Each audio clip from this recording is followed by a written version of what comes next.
बिस्मिल्लाहिर्रहमानिर्रहीम। अस्सलाम वालेकुम, welcome back to my channel. तो जी कैसे हैं आप सब? आई होप सब ठीक होंगे। अल्लाह पाक सबको अपने ज़मान में रखे, हम सब के रिस्क में बरकत दे और हमारे दस्तरखानों को वसी करें, आमीन सुमा आमीन।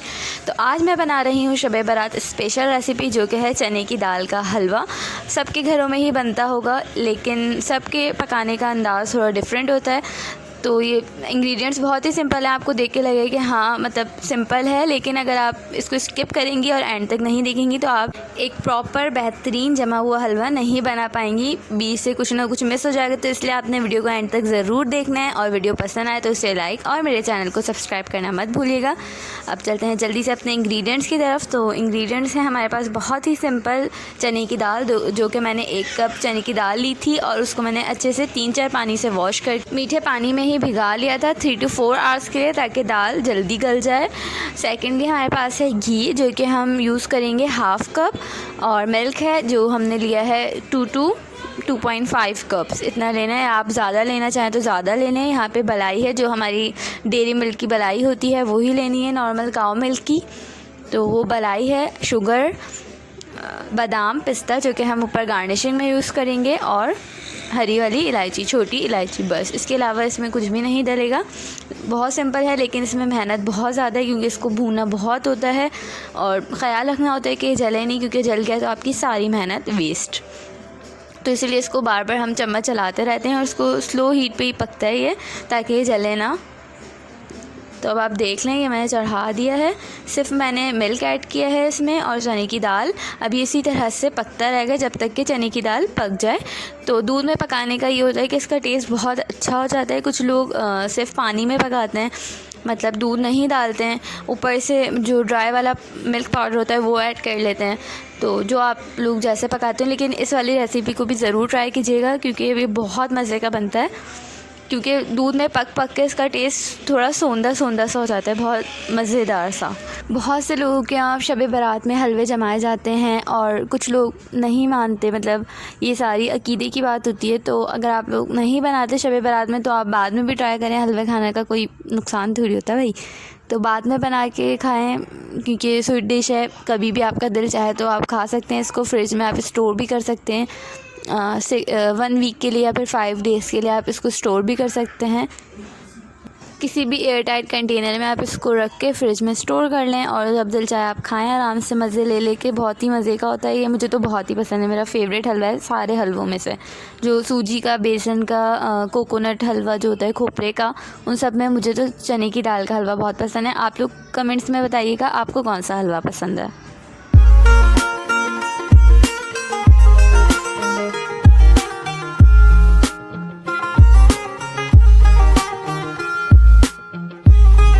अब यहाँ पर मेरी दाल गल चुकी है बिल्कुल, आप देख सकते हैं। अब आप चाहें तो दाल घुटनी से इसको बिल्कुल अच्छे से इसका पेस्ट बना लें, या फिर अगर आपके पास हैंड ब्लेंडर या फिर ब्लेंडर में करना चाहें तो उससे कर लें। दाल घुटनी से तो ये बिल्कुल सही से नहीं हो रहा है, तो इसलिए मैं अब हैंड ब्लेंडर में करूँगी। तो ये देखना, मैंने इस तरह से इसको एक बाउल में निकाल लिया है सारी दाल को, दाल का जो मिक्सचर था उसको। अब हम इसको हैंड ब्लेंडर से अच्छे से ब्लेंड करेंगे, ताकि जो दाल का मोटा मोटा दाल है वो मुंह में ना आए, उससे हमारे हलवे का मज़ा ख़राब हो। मेरी दाल का पेस्ट अब रेडी है बिल्कुल, मैंने इसको अच्छे से ब्लेंड कर लिया है। अब हम इसको अगेन अपने पॉट में डाल के दोबारा से पकाएंगे। तो देखिए आप लोग, एक भी स्टेप मिस नहीं करना है, वरना हलवा अच्छा नहीं बनेगा। लास्ट में आप लोग देखिएगा कि हलवा कैसा है, आपको देखने से ही पता चल जाएगा, बिल्कुल परफेक्ट। अब मैंने अपना सारा पेस्ट पॉट में ट्रांसफ़र कर लिया है, और ये देखें इस तरह से ये पकने भी लगा है हल्का सा भून के। अब इस स्टेज पे हम इसमें मलाई ऐड करेंगे।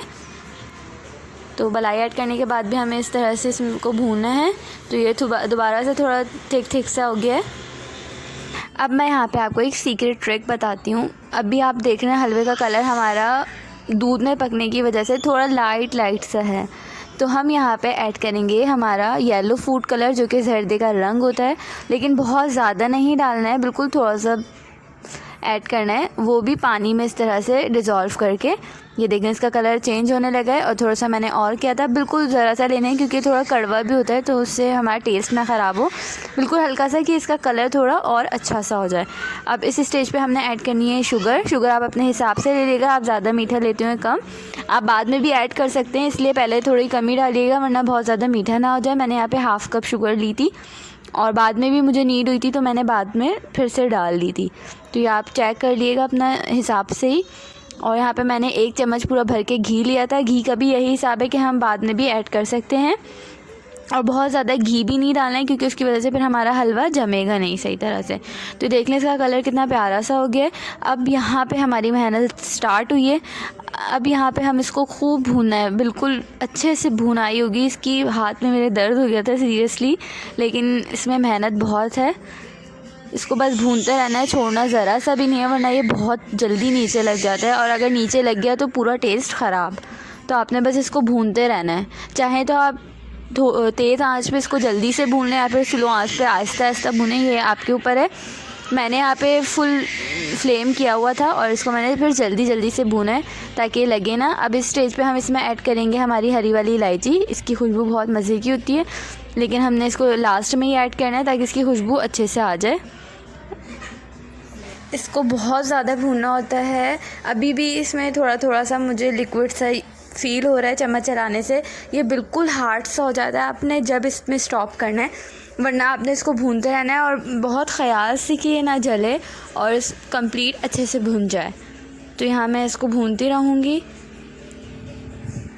मैंने 1 स्पून फुल और थोड़ा सा इसमें घी डाला था। तो जब हम भूनेंगे इसको तो घी हमारा ऊपर आएगा, तो इस तरह से भी आपको अंदाज़ा होगा कि आपकी भुनाई कंप्लीट हो गई है। लेकिन अभी भी यहाँ पे भुना नहीं है, इसको और मज़ीद भूनना है, बिल्कुल हार्ड। ये देखें इस तरह से ये बिल्कुल हार्ड सा हो जाएगा जब भी ये अच्छा से जमेगा, वरना ये लिक्विडी सा ही होगा।